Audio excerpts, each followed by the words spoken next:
You're watching Ashley Gallagher, David Jones, Michael Pica in the Weather Center, and Tyler Kaufman with sports. This is WOCB News. And good morning, Cleveland. You're watching WOCB News. I'm David Jones. And I'm Ashley Gallagher, and here's what's happening. Searchers for the missing Malaysia Airlines jetliner have reported signals possibly coming from the missing plane. Malaysia Airlines Flight 370, carrying 239 crew members and passengers, disappeared from its scheduled flight pattern while on its way to Beijing Capital International Airport. While no wreckage has been recovered to this point, Malaysia Prime Minister announced that the flight ended somewhere in the southern Indian Ocean.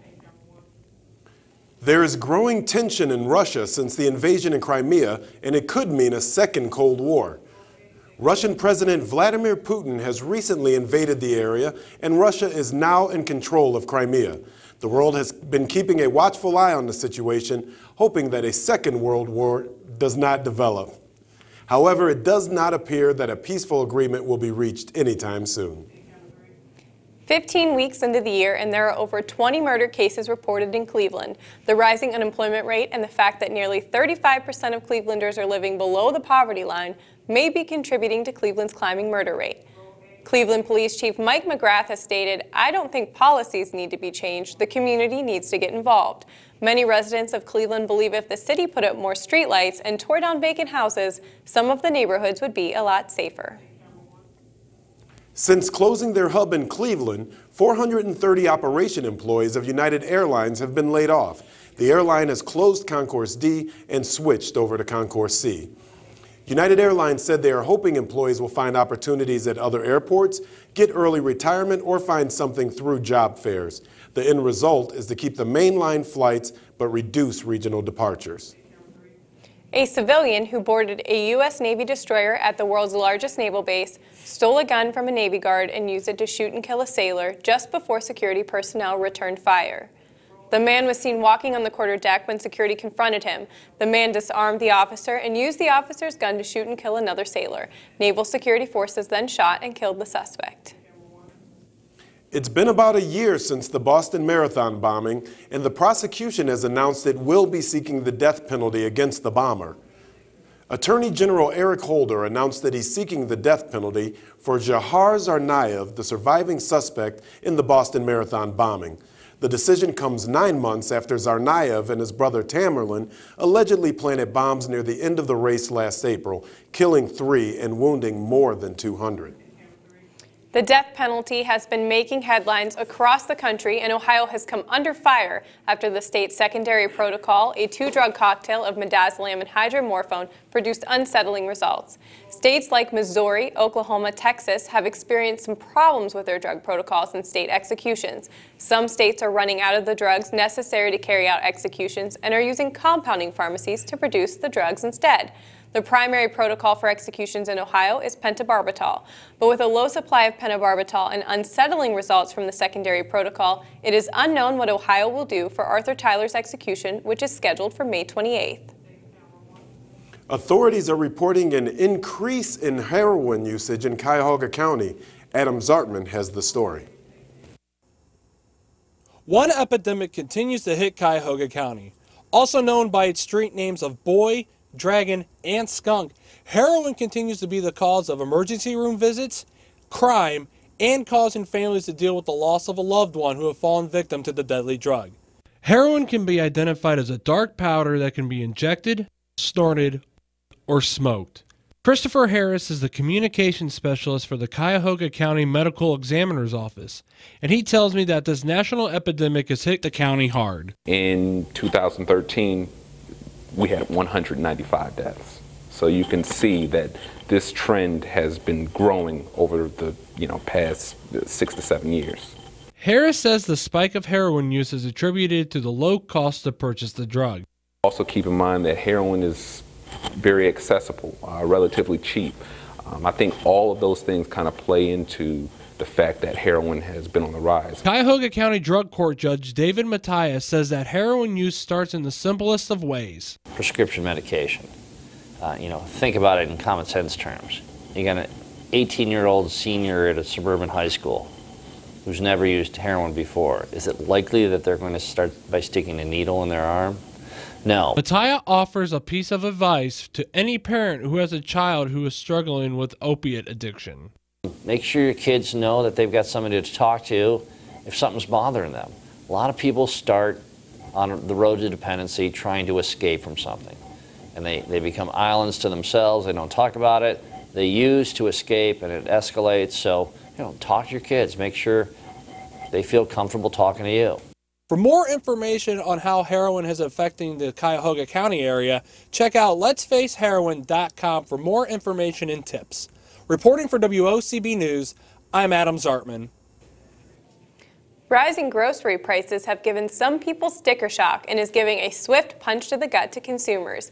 Price inflation for meat, fish, milk, eggs, fruits, and vegetables is expected to double this year from a 4-decade low in 2013. Consumers can expect at least a 3.5% increase in wholesale foods, while the USDA expects retail meat prices to rise a whopping 6%.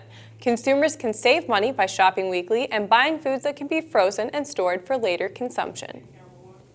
A sin tax is going to be on the ballot in May, and it will be up to Cuyahoga County voters to decide whether or not to renew the tax through 2035. The proposal is being backed by the Indians, Browns, and the Cavaliers and would be used for stadium maintenance for the next 20 years.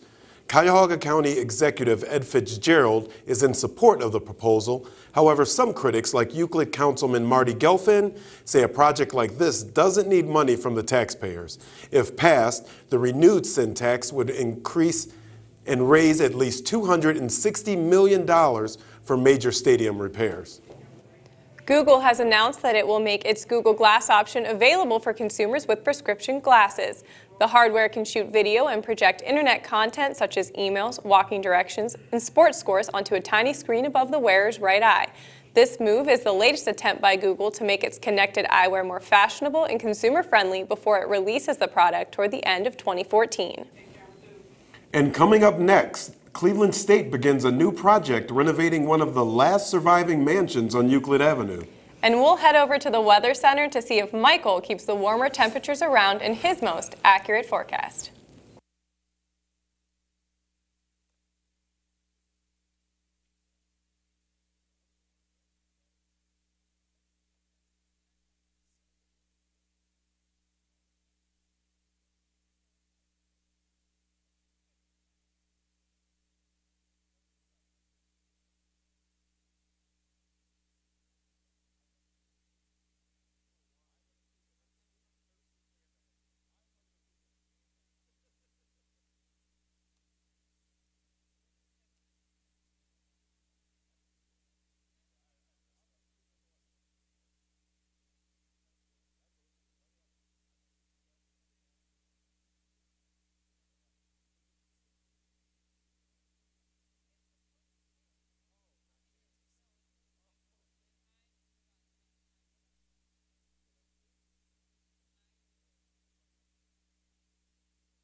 A train has jumped the tracks at Chicago's O'Hare International Airport.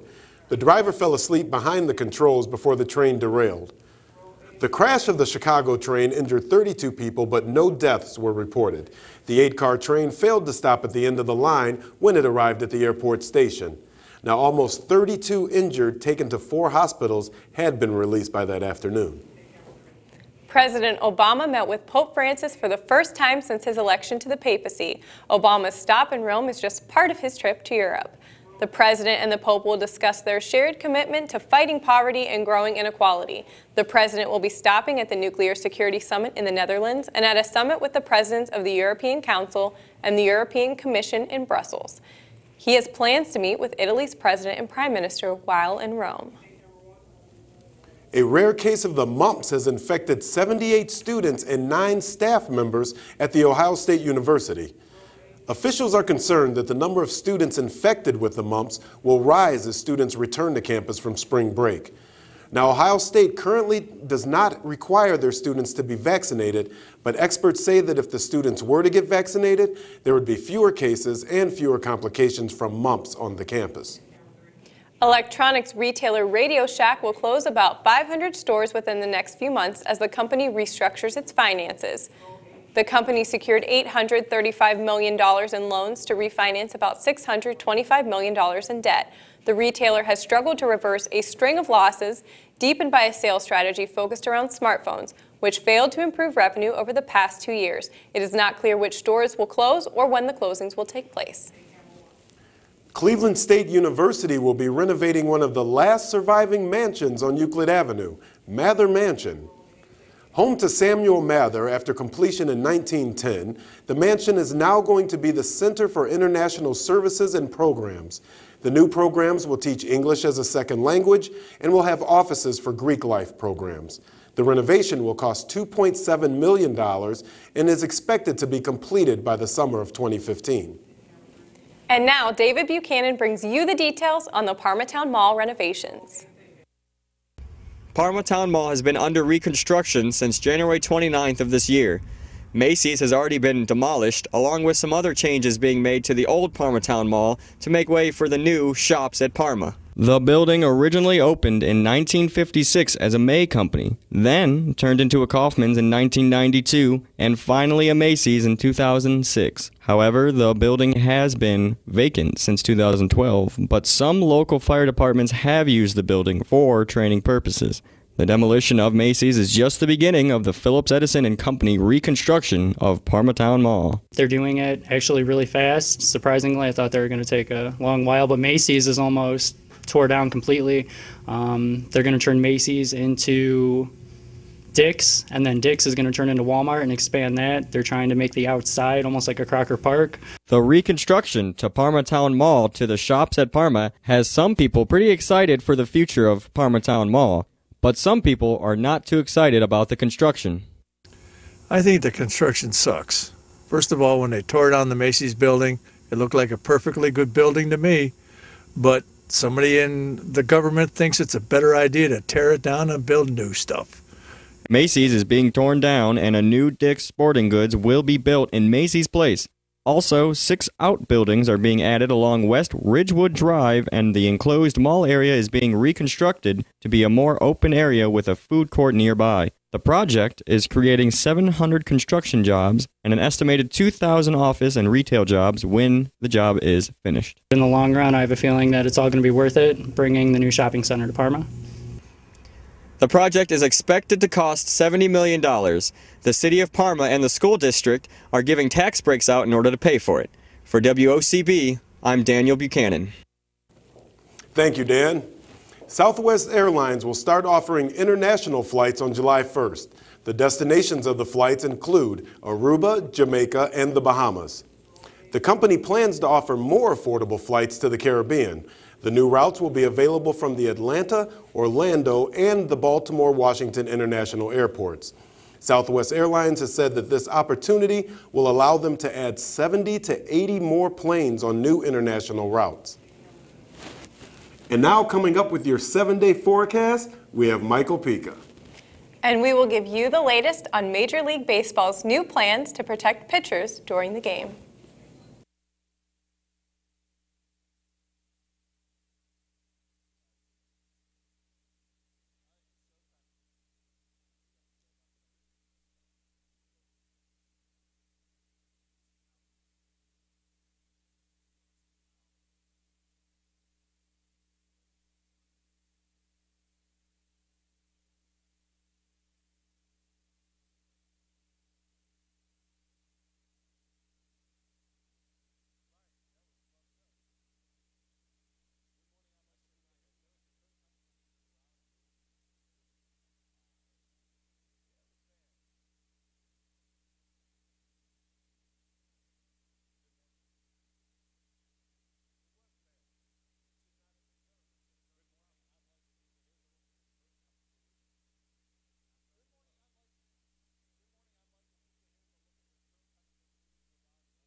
The mudslide in Washington state was caused by groundwater saturation tied to heavy rain in the area over the past month.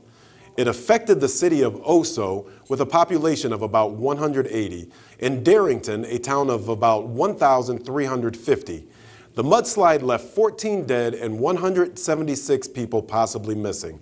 Authorities have experienced difficulties in the search, stating that the mud is like quicksand and 15 feet deep in some areas. Rescue teams are still looking for survivors. And now the latest report on what you can expect for your 7-day weather forecast. Over to you, Michael. Good morning, I'm Michael Pica. Here's a look at your current temperature readings around northeast Ohio. 82 degrees here in Elyria, a pair of 80s Worcester and in Cleveland. A little bit cooler along the lakeshore, 77 in Mentor, 76 to Ashtabula. Akron, Canton, just a little titch above that, 78 Akron, 77 in Canton. For your record today, 82 degrees is your high, low of 64, a little bit above normal today. Normal time is around 78 degrees, so it's going to feel like summertime, but definitely not as hot as 96 degrees back in 1944, and definitely not as cold as the low of 41 degrees back in 1950. Satellite and radar composite looks like this. Rain, showers, thunderstorms, these are severe and they're impacting the morning commute in Chicago right now. We'll start to see those later on into the evening. As you can see right here in our evening forecast, 77 degrees. Some of these showers start to move through our area along with 9 o'clock. Temperatures do decrease as we go through the night, but the rain chances and the storm chances will be more severe around midnight hour. You'll see these temperatures drop off, 76 in Detroit, 71 in Cleveland, 82 degrees in Columbus, but we do rebound nicely. You'll see here on your Thursday, a pair of 84s Detroit and in Cleveland, 90 degrees in Columbus. The temperatures are in the heat, are building out to the west. We'll start to see those next week. Humidity index today, very muggy and sticky. It's going to feel like summertime with those temperatures before the rain gets here. You might want to stick inside today, turn the AC on, play some games with the kids. They'll have fun doing that. Here we go for tonight. Heavy rain, showers, and thunderstorms. Some of these could be severe, low of 65 degrees. Wouldn't be surprised if we saw an isolated hailstorm or two. Hail sizes ranging from about pea-size to quarter-size hail with some of these storms. You'll see the temperatures decrease a lot. Morning drizzle left over from this cold front that's moving through. Mostly cloudy skies, cool. It's only going to be about 71 degrees for your day tomorrow. But to get out and enjoy it, boaters forecast winds west-northwest, 7 to 17 knots, waves 3 feet or less, water temperature at a cool 62 degrees on Lake Erie. Ford First Alert 7-day forecast looks like this, 71 degrees, mostly cloudy skies. Might see a peekaboo sunshine or two on your day Thursday, next chance of rain. But for your day on Saturday, 78 degrees. You'll start to see the sun on Sunday, 83 degrees, Monday, same thing, Tuesday, 87 degrees, and wouldn't be surprised if we saw 90 degrees into the early parts of next week. That's a look at your weather. I'm Michael Pica. Back to David and Ashley at the desk. Thank you, Michael. Popular radio disc jockey John Lanigan decided to hang up his microphone after more than 40 years on the airwaves. After taking over from former Cleveland disc jockey Don Imus in 1970, Lanigan has been making an impact on Cleveland and national radio. The Broadcasting Hall of Famer also spent several years hosting the prize movie on WUAB. Clear Channel Media and Entertainment had a public tribute to Lanigan at the Moondog Coronation Ball held at the Q. The Cleveland Film Festival is in full swing, and we sent James Lucio out to get the scoop on this big event. Ladies and gentlemen, Hollywood has come to Cleveland.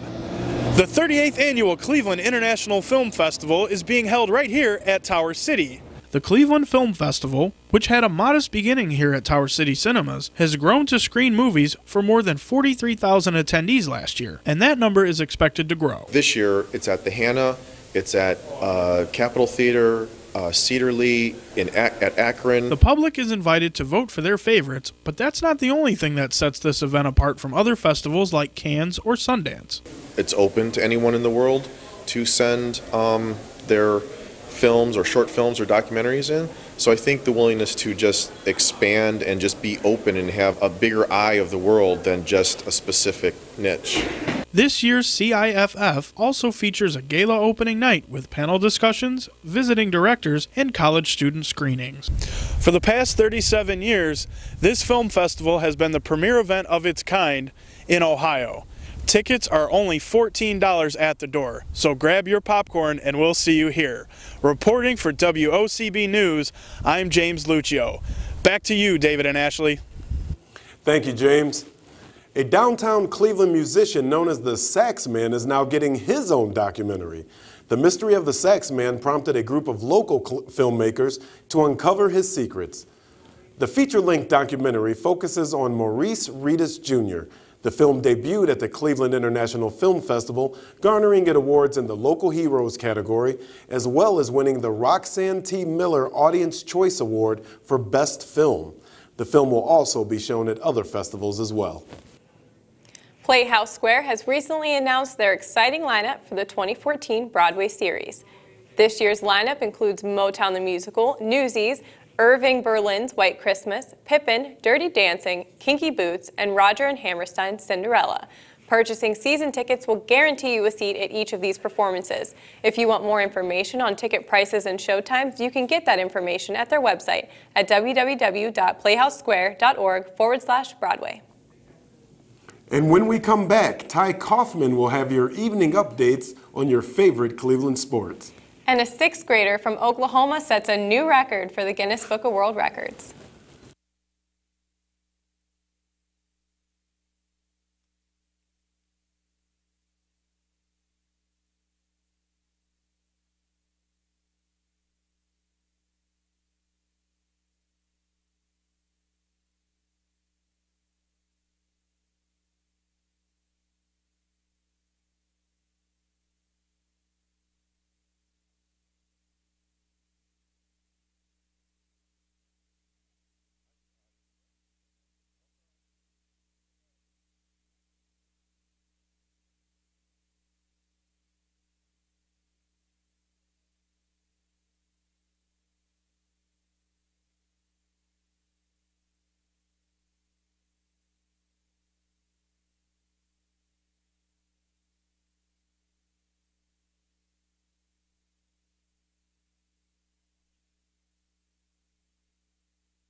Cleveland sports are making some changes, and Ty Kaufman has the up-to-date reports on what's happening with your favorite sports teams.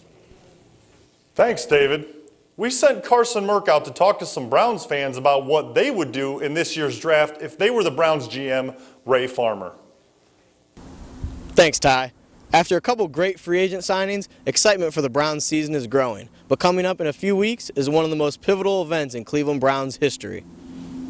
The 2014 NFL Draft will have a huge impact on the Cleveland Browns organization. Whether that's a positive impact or a negative one will be determined by rookie general manager Ray Farmer. He possesses the 4th and 26th overall picks in this year's draft. His options at the 4th pick include polarizing quarterback from Texas A&M, Johnny Manziel, a.k.a. Johnny Football, big play wide receiver Sammy Watkins from Clemson, or physical freak defensive end Jadeveon Clowney from South Carolina. I caught up with some Browns fans downtown to see who they would select at number 4 if they were rookie general manager Ray Farmer.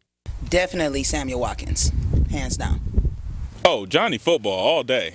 Definitely.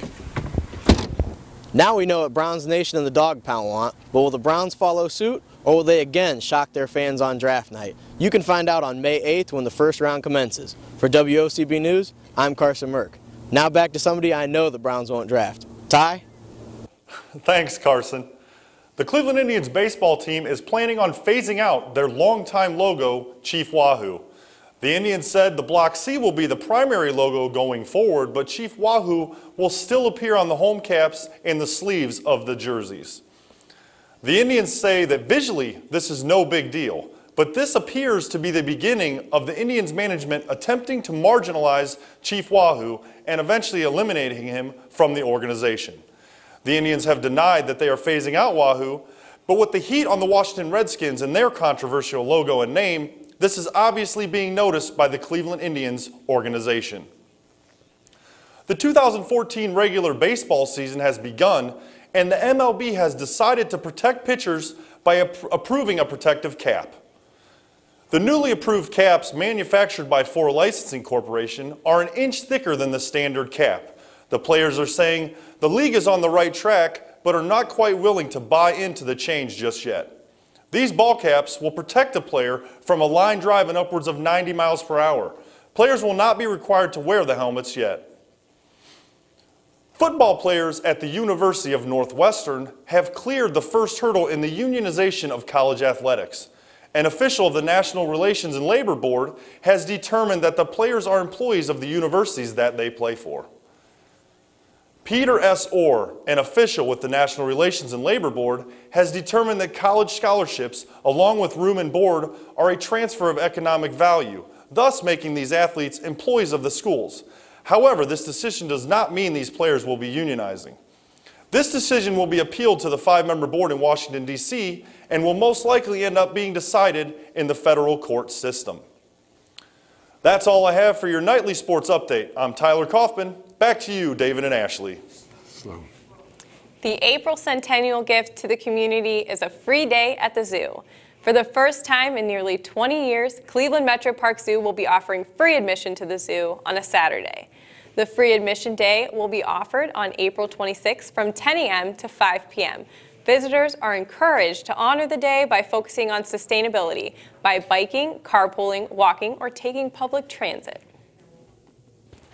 An all-time record was set by an Oklahoma girl who sold 18,107 boxes of Girl Scout cookies in 7 weeks. Little Katie Francis beat the 30-year-old record for cookie sales. She states that there were only 3 different ingredients needed to rack up large sales: a lot of time, commitment, and asking people that she randomly met to purchase cookies. The proceeds that her troop receives from the cookies fundraiser will be donated to cancer research. Now that is a lot of cookies, huh, Ashley? That's a lot of cookies, but I can say I can eat my fair share of cookies. What's your favorite kind? The Samoas, the little round ones with the Those are chocolate. horrible. Oh my gosh, they're the best ones. What's your favorite? Thin Mints, Cleveland. Mints and chocolate, that's gross. What about the peanut butter ones? I really enjoy the peanut butter. What are they called? Tagalongs? Tagalongs. Tagalong. I think Mike delicious. over in Weather likes the tagalongs. I think you're right. All right, thank you guys for watching WOCB News. I'm David Jones. And I'm Ashley Gallagher. Tune in tomorrow for the latest coverage in your community and follow us on Facebook and Twitter.